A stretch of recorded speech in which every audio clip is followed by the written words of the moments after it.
Pour faire un macaron, il va vous falloir ce matériel. Tout d'abord, de la fimo de la couleur de votre choix. Ensuite, un emporte-pièce rond de la taille des macarons que vous voulez obtenir. Un objet coupant, ici un scalpel. Un objet pointu, moi c'est une pointe en fer, mais vous pouvez très bien utiliser un cure-dent. Une lame pour venir décoller vos coques de macarons. Un rouleau.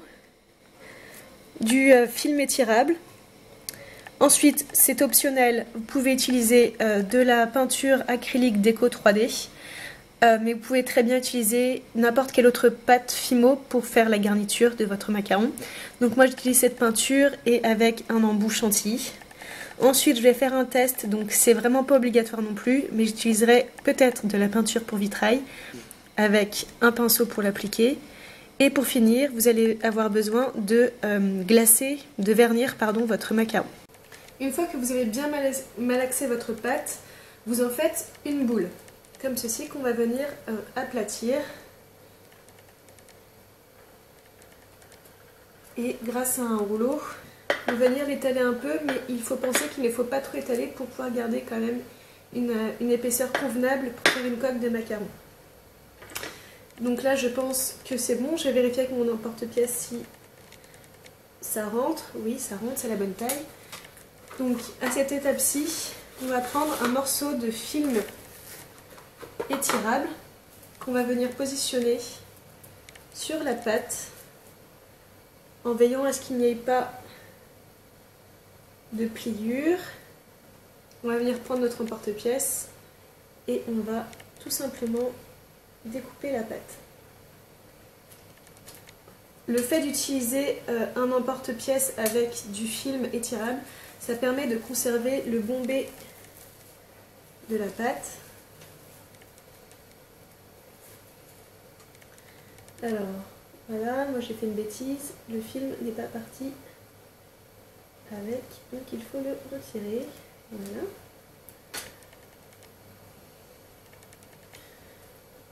Une fois cette étape, on vérifie que ça soit bien rond. Moi, mon emporte-pièce est un petit peu abîmé, du coup, il ne fait plus vraiment des ronds. Ensuite, on va venir marquer tout autour de la coque une ligne. Donc, à peu près à ce niveau-là. Et tout ce qu'il y aura en dessous de cette ligne, on va venir le texturer.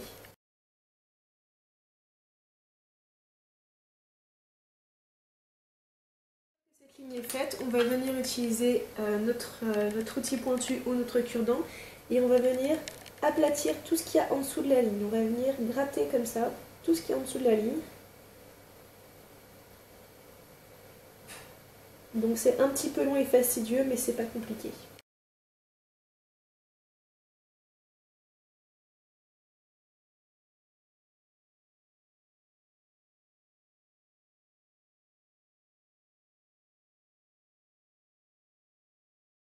Une fois qu'on a aplati toute la pâte qui se trouvait en dessous de notre ligne, on va pouvoir venir rabattre la pâte à l'intérieur pour donner vraiment cet aspect gonflé. Donc je viens rabattre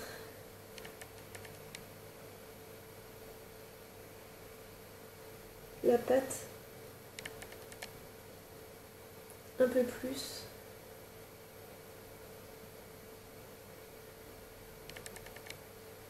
Simplement en la piquant en fait.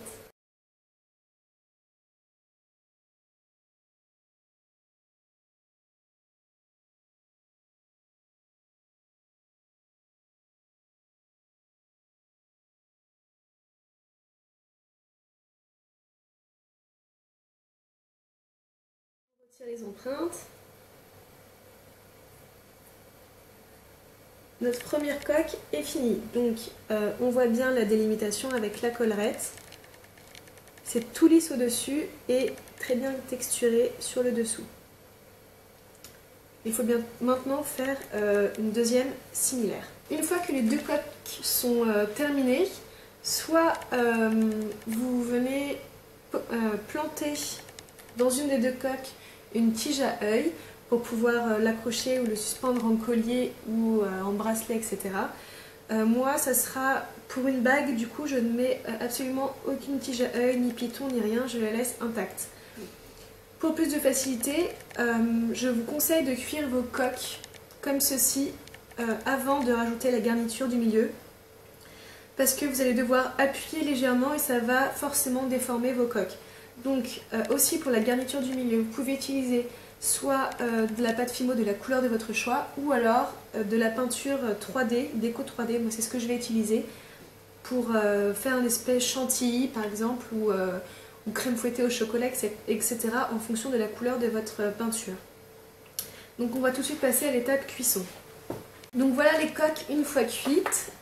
Donc j'ai décidé de faire un test sur ces coques, à savoir passer par-dessus une couche de peinture pour vitrail. Je ne sais absolument pas le rendu que ça va donner. Du coup je me munis de mon pinceau et je vais passer sur les coques la peinture vitrail.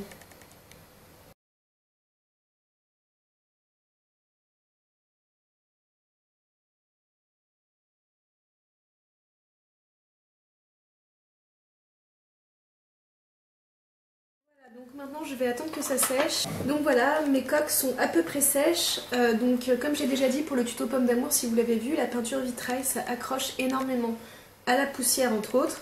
Donc il faut tout de suite penser à vernir vos créations avant de faire quoi que ce soit d'autre. Donc moi j'utilise le vernis Fimo.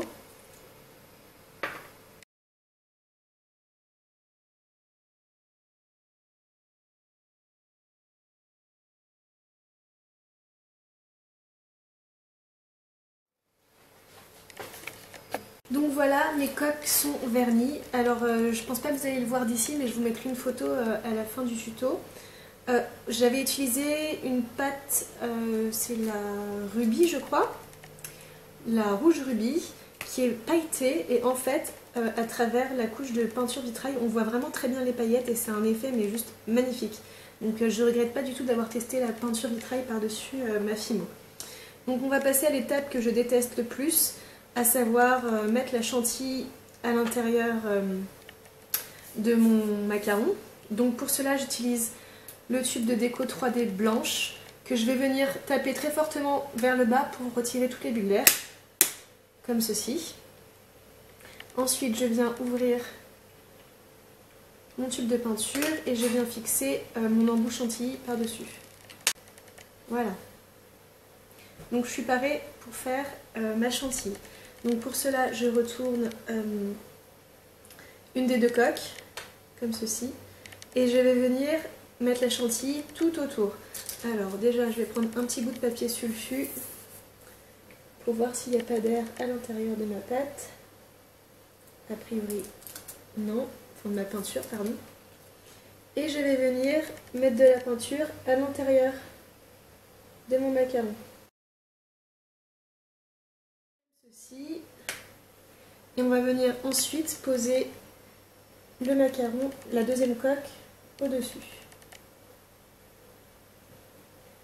En essayant de bien l'aligner.